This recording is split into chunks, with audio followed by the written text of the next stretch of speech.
Jamie Carragher's quote on Kobbie Mainoo: "What we saw him do for England, it was like him playing with his mates." Now, should Kobbie Mainoo go to the World Cup with England just after 2 successful games so far? What's our thoughts? Heavily weighted opinion there. No, he's got to do more, hasn't he? I don't think that's unfair. There's a lot of midfielders this season. For example, people like Declan Rice, Elliot Anderson's had a great season. Obviously, there's Jude Bellingham with his reputation that he's got and the quality that he brings. Adam Wharton's in for a great shout, doing really well to get Palace to the FA Cup last season and win it against my side as well. And Mainoo's been sat on the bench all season. He's got all the talent to make it, but there's more than 2 games, surely. Savva?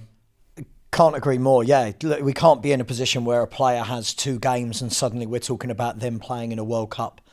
Being England's main midfielder. I think what he's got to do is prove himself. Play the last 15 games this season for Man United. Stay fit. Play every game. Be instrumental. Grab some goals. Grab some assists, and get on the plane. But does he deserve to go in above Anderson, Wharton, Bellingham? I'm not sure he does. Now, you've both mentioned Elliot Anderson there. A quote from Jimmy Floyd Hasselbank said that he's not convinced yet, purely because Anderson in an England shirt hasn't played against the likes of France, Spain, and the tougher opponents. So where do you stand with that opinion? He's been fantastic this season in the Premier League, and I think that all he can do, he's been the best player in a Forest side that have been struggling. Look, I'm not sure what Hasselbank cares about the stats on that, but when you look at his contribution to Forest and in the Premier League against all the other midfielders, he's first. Be it line-breaking passes, be it passes completed, be it interceptions made, everything you'd want from a box-to-box midfielder, he's literally first. And I've been paying attention as a City fan because I want him in my side. I think he's been fantastic, and he's on his England debut and these other games he's played. He's been really good. Obviously he's not played against teams like that, but has Mainoo been brilliant against France yet? By the same metrics, I don't think that's necessarily fair because he's a young player making his start to his career. But the thing Carragher said about Mainoo was that he's done it for us in a final. He's played in a final for England. That's his experience. Whereas someone like Anderson hasn't done it on that level yet. He didn't do it for us in the final, did he? He was there. True, but again, even in the semi-final, his performance against the Netherlands, that's where the quote came from. Yeah, it's difficult, isn't it? Anderson's been a really good player, but again, it's different. At Forest, they don't have a lot of the ball. They give up all of the possession of the ball, and Anderson keeps things ticking over. When you're playing for England, the pressure on Anderson's going to be, right, you've now got all the ball in the majority of games. Can you dictate? Can you prod? Can you probe? Against all the lesser teams, I'm sure he will. It's a valid concern. What does he do against France? What does he do against... But what have any of them done against France? What have any of them done against Spain? So, look, I like Elliot Anderson. I think he's going really well. I'd love him at my club. I think he's a better footballer than Mainoo. I think with Mainoo, I don't actually know what he is 100%. With Elliot Anderson, I know what I'm getting. He wants the ball. He's brilliant at passing the ball. His metrics are off the chart. So far, if I'm Anderson and Mainoo goes on the plane in front of me, I'm ringing Tuchel and asking questions. There's a lot of the season left. Ultimately, yes. Mainoo's there by the World Cup is because he deserves to be there. And I think we're judging after a couple of games here. But if there's another, as we're recording this, 15 Premier League games left or something like that, if United win 10 of them and Mainoo's the star, then he's probably going to make it because at that point United are a Champions League qualifying club and he's one of the best midfielders in the league. So he'll get there if he does on merit. But right now, there's no chance it's fair in my opinion. Very true. Right, guys, welcome back to That's Offside, brought to you by Gambling.com. This week, we have Savva and Stephen on the show. Now, to keep with the theme of England, we are going to be picking our England starting 11 for the World Cup. Now, we've already mentioned Anderson. We've already mentioned Mainoo. We've had discussions about Kane off camera.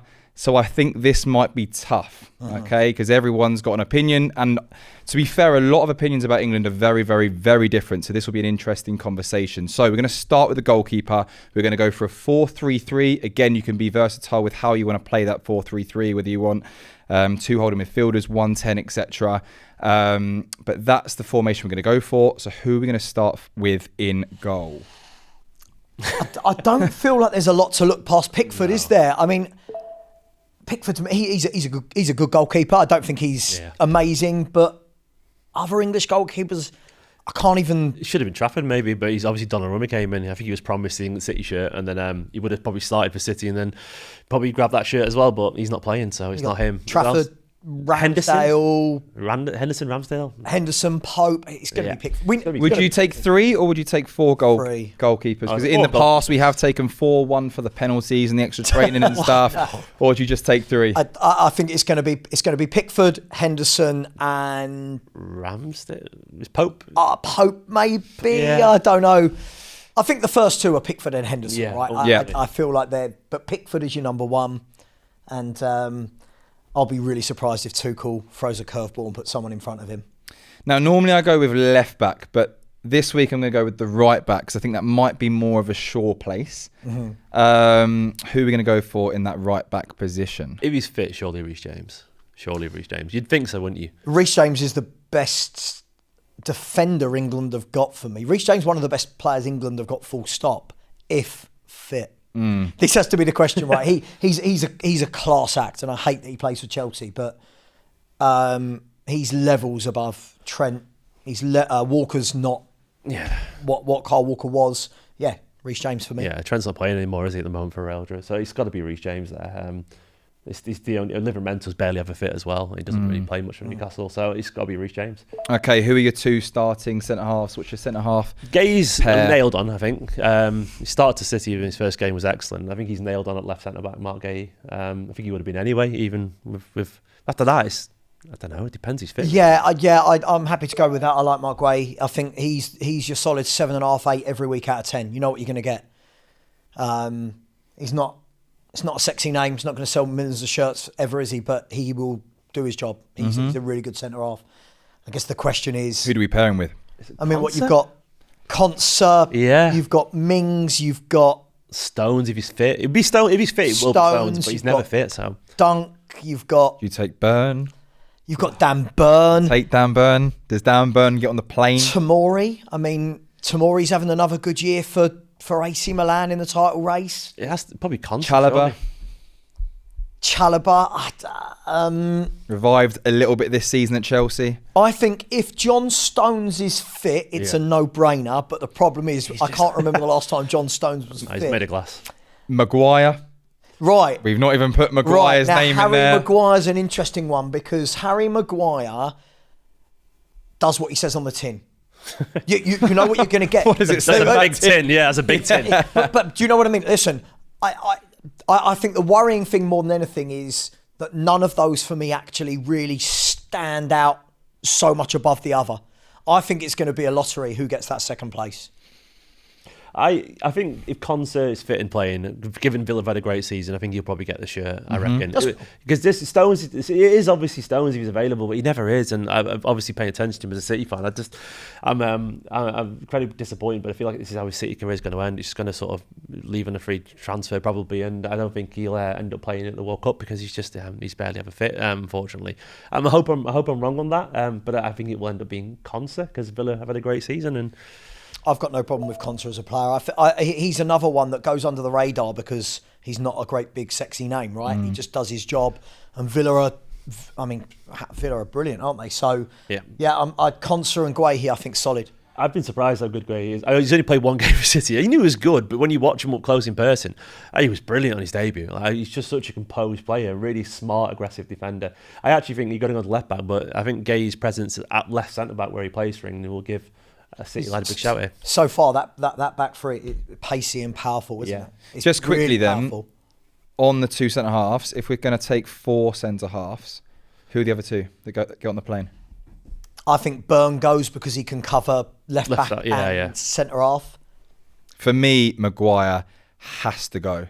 Purely because he's got goals in him, he can take a penalty, he'll be dangerous from set pieces. And if you're losing 1-0, you can. And he is a leader. Exactly. He's experienced. I know it sounds silly, but again, you might have. We'll come to the strikers in the middle in a minute. Yeah. But if you've got 5 minutes to go and you're going to be more direct, Maguire is the type of player that you want. If you go to a back three as well, nearly all of these so far are really well versed at playing in a back three, aren't they? And Maguire can. I think Maguire will go for the leadership, the experience of being at because Stones probably won't be there because of injury. Yeah. We'll probably go for Maguire. Yeah, go on. Yeah, Harry. So we'll probably go with Burn and Maguire, did we say? Okay, on to left back. Who gets that starting place? Now, this is a bit more difficult. I'm going to say it straight away because I think I know who you're going to say, Stephen, but I'm going to put a name in there, especially on current form in the last 4 weeks, and I'm going to go with Lewis Hall. I know you're probably going to go with O'Reilly. I think he's got a chance simply because Gay and him are a partnership. I think that's going to really play into his hands. And O'Reilly has been great for the season for City. Obviously broken to the English squad, and we talk about athletic and tall, 6'5" and strong. He got man of the match at the Bernabeu for City, and I think playing once again alongside Gay in that partnership could go in his favour. But Lewis Hall is fantastic as well.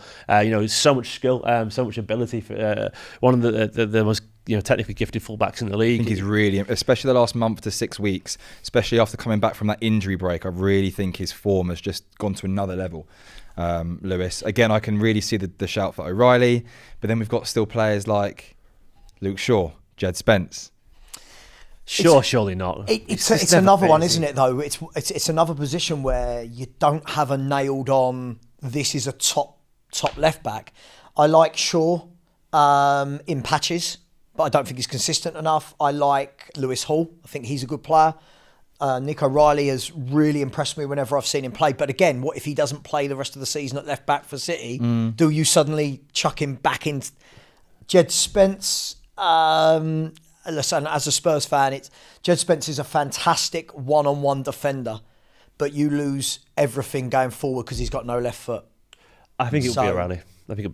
I think he's ousted. We've signed Aït-Nouri from Wolves, and he's there. They got a kick because O'Reilly's been so good, and he's incredibly technical. He can do the whole inverted thing, get down the line, cross the ball as well. I think Tuchel would like him actually, and I think the fact that he's 6'5", he's good in the air, has that partnership, and there's a good chance. Don't know how the season's going to go, but City currently in a title race, and he's the highest starting quality left back for England right now. In terms of we're currently second in the table. He's playing in the Champions League. He's probably going to go far in all 4 cup competitions.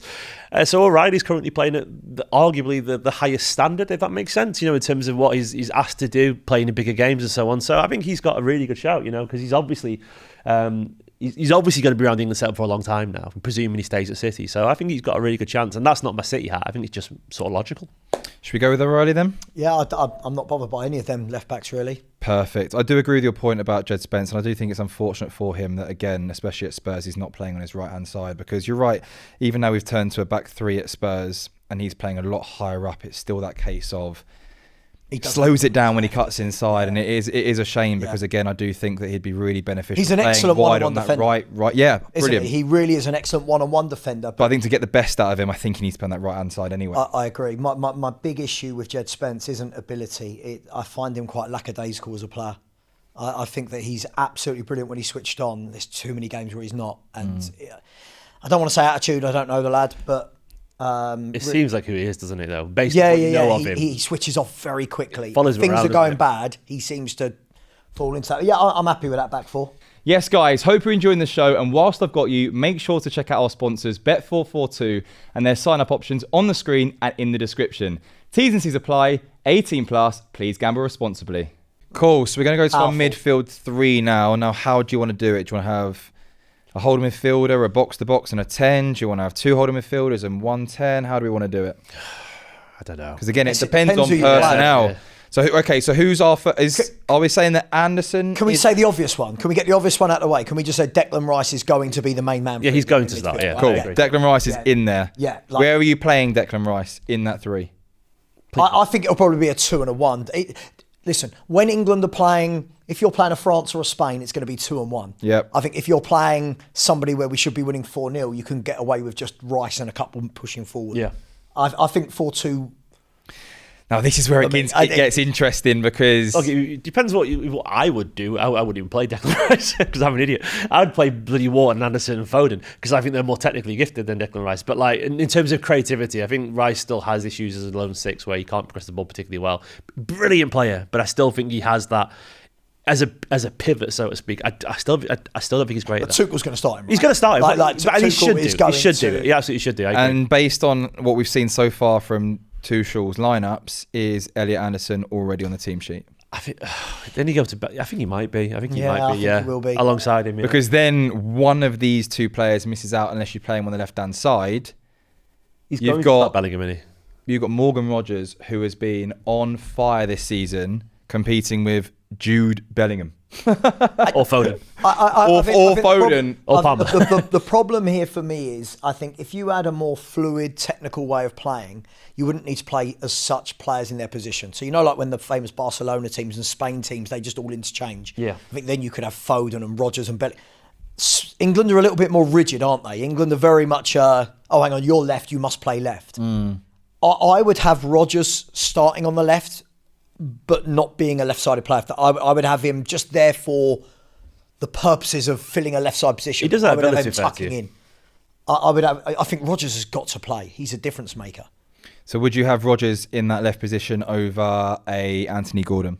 Yes. Even though he's think not necessarily an out-and-out left side, he'll want to cut in, he'll want to... For tournament football, I think Rogers is quite suited. I can imagine him putting the ball in the bottom corner, Powerful. 20 yards, powerful. It's a moment. Scores goals. The moments competitions, aren't they? Like, you need players who can do big things in big moments, and it's such a reductive way of looking at it, but it tends to be true. Like, okay, Morgan Rogers will fill that left position then, which means that we've got that 10 position still to fill. So as you said, we have got the likes of Cole Palmer, Bellingham, Foden.